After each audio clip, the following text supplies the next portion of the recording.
Greetings and welcome to Duane's Astrophotography. We are going to do some processing now, and we're going to process a group of subs that I took the other night, and it is an SHO experience using a Pallades 68 by 271 millimeter septuplet refractor telescope, and the target is the Elephant's Trunk Nebula.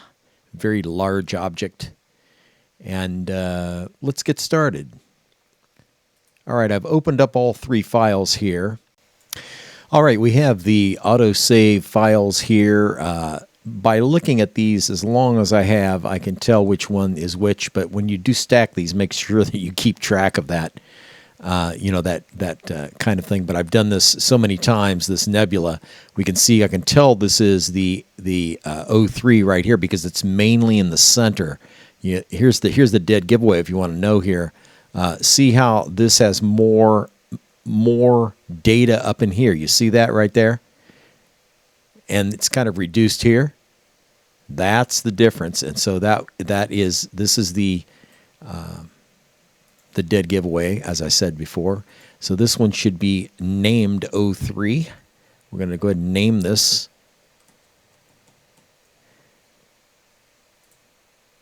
And then this one is the S2. Try to rip through this really fast and for the video here, because we do want to see the output. That's the whole point. But we do want to show how it's done also. So there's in somewhere the truth lies in between those two concepts. Let's go with HA here. Okay. We are not even going to pull the stars, folks. We're just going to go ahead and stack this because I stacked it with the stars in. It looks pretty good. So that's what we're going to do. Normally, we would come up here and do a process, all processes, and a star exterminator right here, but we're not even going to do that. We're just going to stack these things. We're going to combine them, rather. The first thing we have to do, though, is we do have to stretch. We notice when we press this icon, we get a black screen. That means they are not stretched. They're still in the linear form. So what we're going to do is we're going to make the lighters lighter, the darker's lighter, darker's darker. We're going to change the relative brightness of the data. That's what we're doing when we say we're going to stretch it. And otherwise, our eyes on the screen see that. We can see the brightest star there, but that's it. So we're going to come in now and do that stretching by script right up here. Easy processing suite and easy soft stretch. We'll click that. It goes through its little program feedback there, gives us the output. We say run, and bingo, we're stretched. Now we can tell it's stretched again. If I come up here when this is blue, and we click on that little icon that looks like a monitor, you see it stays. Whereas these, which we have not stretched, they go black when I click. Click, black. See that? So now let's come up here and do the same thing with this. Script, easy processing, and easy soft stretch. And my desire here is to help people who are not getting PixInsight to work very well. We're going to do this very quickly and easy. This is really a very easy process. It's just kind of learning where things are. Again, we hit that. When the box is blue, that means it's the one we're working on. And we hit that and we see that it clicks on and off. That means it's not stretched. It's in the linear state, as we call it. Easy soft stretch from script, easy processing suite, easy soft stretch.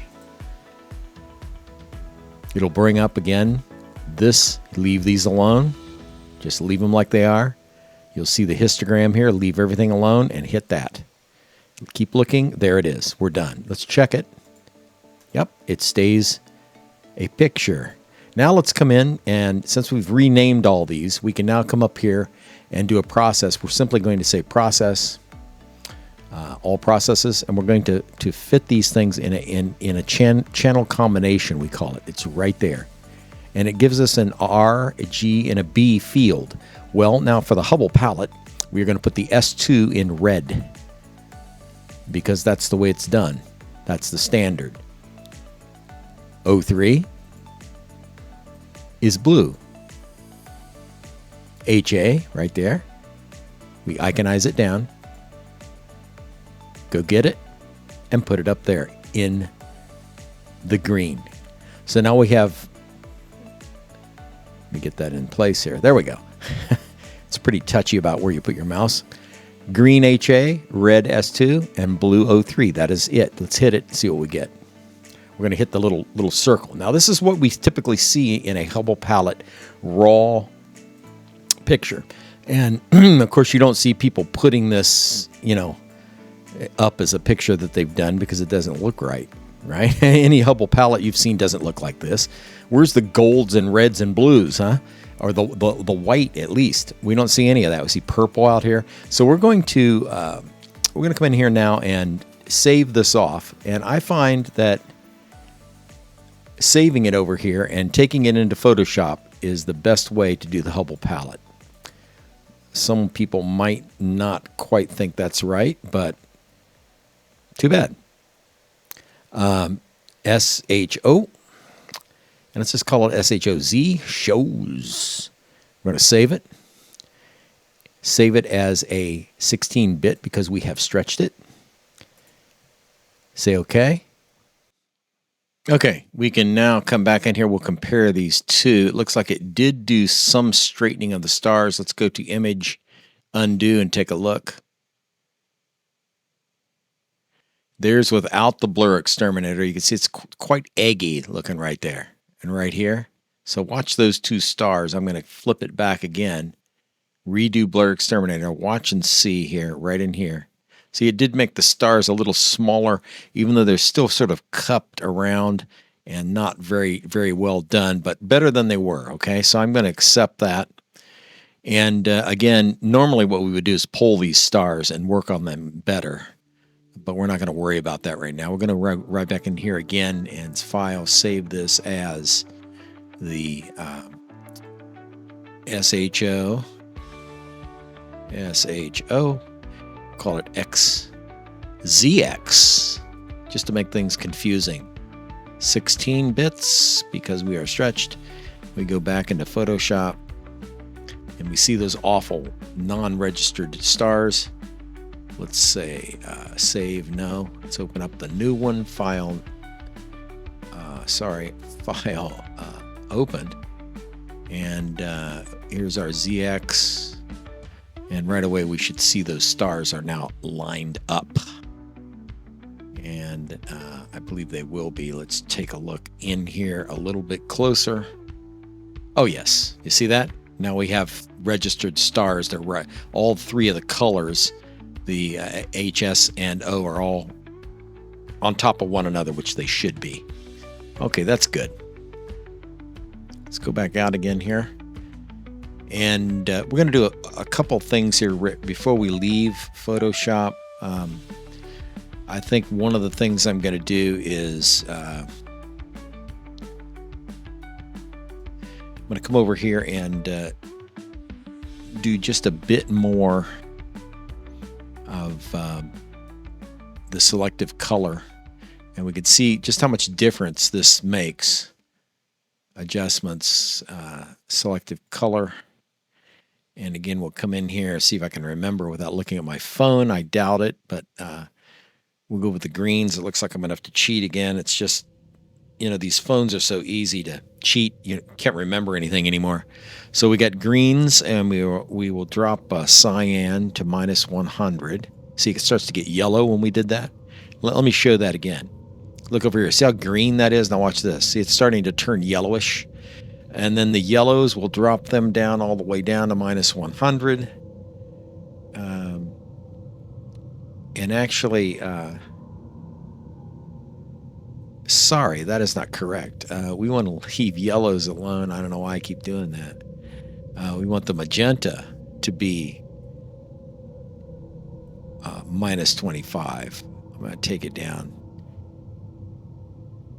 just a little bit here, because actually I believe it looks better pulling it up slightly here to 15 just from what I'm looking at.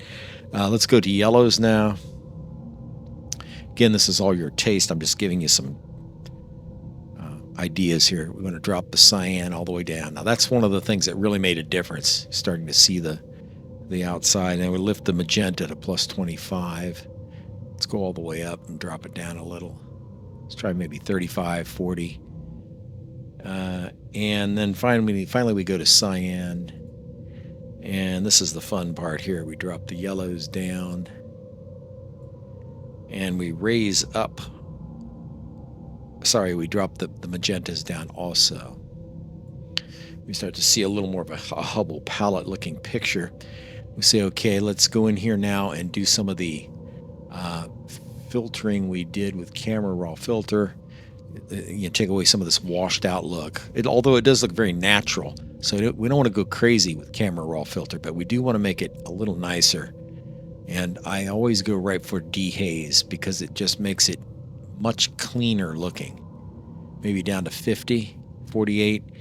Clarity, we don't want the clarity to drop too much. It looks too fakey, but we do want it to come in some manner here, possibly down to 30 or so. And then texture, we take that out and back just a little. It's something like that. We're getting really good detail now out in here. Okay, we'll say okay. Now we're going to run the Topaz Labs denoising, which is just a wonderful software, and then we're going to head back into PixInsight. Before we do that, I'm just going to go ahead and do it because it is very quick here. And we're going to make sure we're on our Windows layer base. We make sure we got the layers set correctly. We got to click that, and then we go over here to Filter and Topaz Labs and Topaz Denoise. It takes a second to open up, so bear with me just a moment. And I'm taking these ridiculous headphones off because I know the sound is working now. Okay, there we are. Kind of like it without the sound in my head there. Okay, we're almost open now.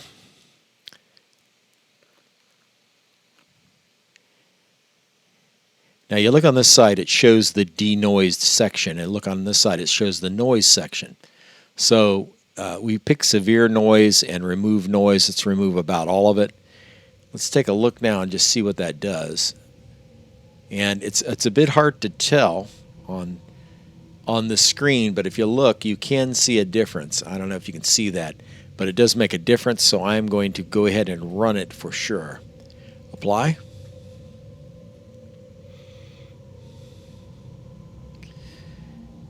And we get our little cooking bar over all the way, and we're ready to move on to the next step.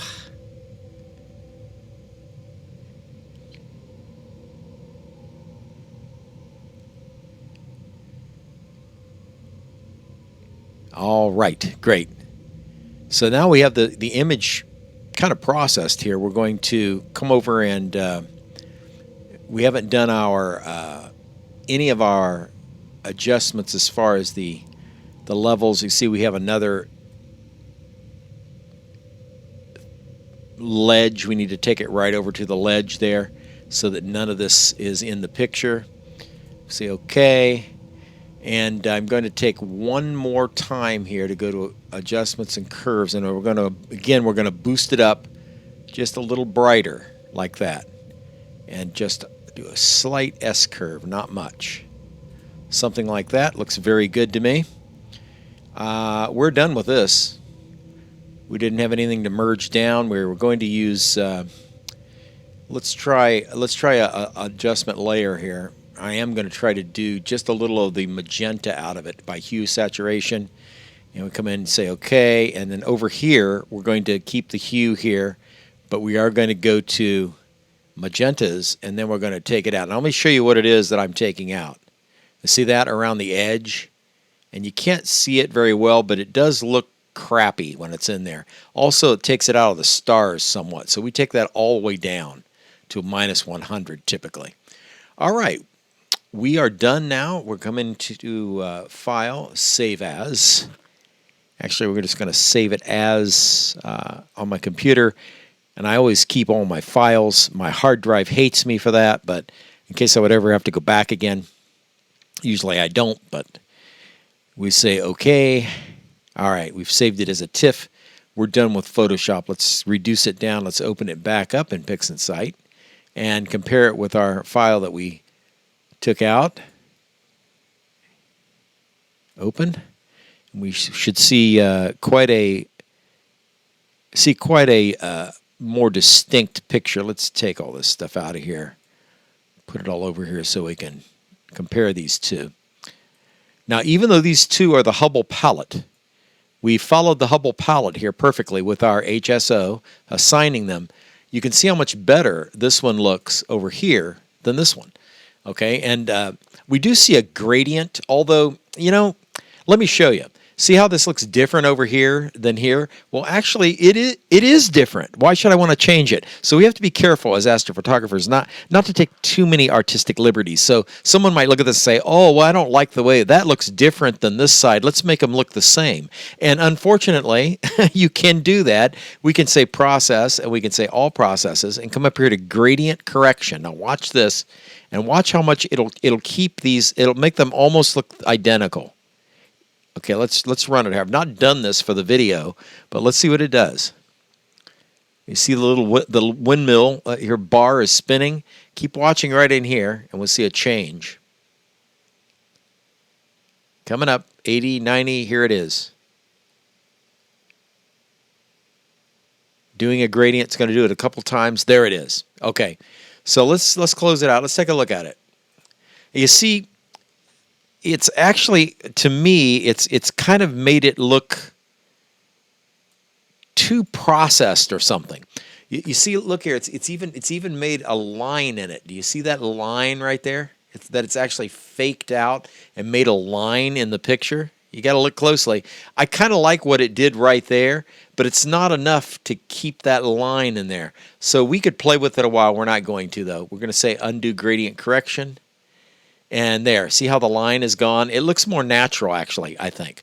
And at any rate, it looks way better than the original. So we'll take this down like this. And we will do something here that's probably not needed, but it is pretty cool. We're going to go to Image, Invert. And it inverts it. And then we're going to go to Process, All Processes, and come to SCNR. And we're going to say Remove the Green. Keep it at Average, Neutral, and 1. Drag this over and remove the greens. 60, 70, 80%. Okay, the greens are removed. Now we're going to re-invert. Image. Sorry, we have to invert. Image. Sorry, there it is. Invert, and I'll take it back. Now, this has removed the greens quite a bit, and it's hard to show a comparison unless we did a clone. But believe me, it does look better. Now, you can see this is coming out a little nicer, and we could really see it if we compare it, but we're not going to. Okay, these are just the processes that I've learned to use that seem to make the picture look pretty good. So we'll come up here now. Now, this is not a bad-looking picture for having not even removed the stars. We just left the stars in, and you can see they do have kind of a sort of a reddish glow around the outsides of some of them, so they look pretty cool, though. I like them. I think we're going to be okay here. All right, we're pretty much finished now. What we'll do is we'll come in here and spread this out. I usually pull it down here from the bottom so we can see the whole picture like that, and we're going to crop it. Process. And all processes, dynamic crop at the very bottom right there. And we hit the button here. It lights it up, and we're going to pull this in. Be careful not to have that or you'll pull the whole image. You make sure you have the little left bar. See it appear right there? See a little left bar appear right there? Grab that, pull it over just a tad. Same thing at the bottom. Pull it up. We got a big picture here, so we can afford to, to remove some of it to get out those line artifacts. See, we got a really big line artifact at the top, so I'm taking it clear down to there. You have to look pretty closely. Hit this, bring it out as a process right there. Hit this, and do close. Now, watch these lines, especially down here there's a line, and there's one over here and at the top. See that right there? We're going to make it go away. Watch right up here at the top. Here we go. Bing. All right. Lines are gone.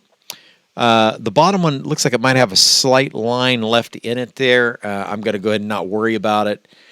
All right, that's our final image. This has been Duane Melvin's astrophotography. Duane's astrophotography. Hey, I'm Duane Melvin. Glad to be speaking with you, and I hope I taught you something. And I have made a video that everyone enjoyed. The Hubble Palette Elephant's Trunk Nebula. Mu Cephei star right there. All right. Clear skies, everybody.